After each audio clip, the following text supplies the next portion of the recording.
তো দেখলাম যে আপনারা এত আমার আজকে যে বয়ফ্রেন্ড নিয়ে আপু কথা বললো, আমি আমার বিয়ের পরেও মানে 2 মাস আমার বিয়ের বয়স, তখন আমি এসে আলামিনের কাছ থেকে 10,000 টাকা নিয়ে এসে ওদেরকে বাজার করে খাওয়াইছি। ওদের বাজার করার টাকা ছিল না।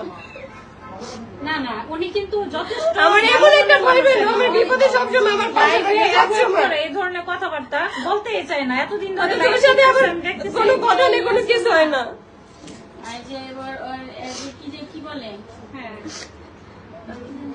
আগে চুপ থাকো না, আমি এই পর্যন্ত আর অনেক চুপ ছিলাম, এখন আমি আর চুপ থাকবো না, আমি আর কখনোই চুপ থাকবো না।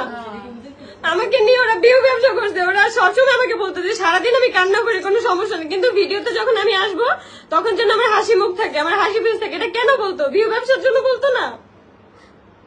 আমার মা আর বাবাকে শুধু 1,30,000 টাকা দেওয়া হয়েছে 1 কোটি টাকা ইনকামের মধ্যে, আর সবসময় ওর মাকে 40,000 50,000 টাকা করে দেওয়া হইতো, মাসের বাজার দেওয়া হইতো, সবকিছু দেওয়া হইতো।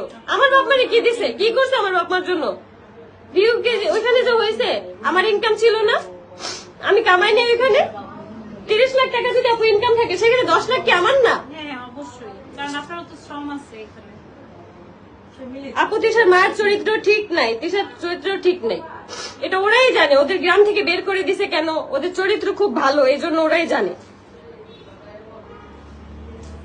না, সবচেয়ে বড় কথা আপু কিন্তু মুখ খুলে না, এই যে লাইভে যায় বলে যে এইগুলি আমি এই ব্যাপারে কথা বলবেন না, মানে আমাকে ওরা কমেন্টে আপু জানেন অ্যাটাক করে সবসময়। আমি চুপচাপ আছি দেখে মানুষ ভাবে কি আমি কেন চুপ আছি?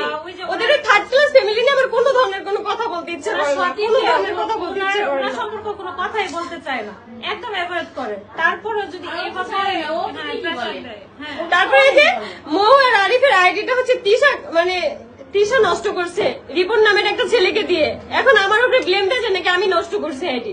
কালকে ছেলের সাথে আমি কথা বলে ফোন রেকর্ড আমি অন করে রাখছি, মানে রেকর্ড করে রাখছি, ছেলে নিজে নষ্ট করছে আইডি।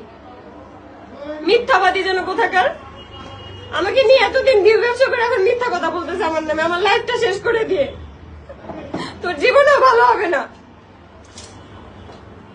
আমার বাচ্চার নিঃশ্বাসের প্রত্যেকটা অভিশাপ তোদের গায়ে লাগবে, লাগতেছে না? এখনই লাগতেছে। যেহেতু আপু কারোর ক্ষতি করতেছে না, কারোর সম্পর্কে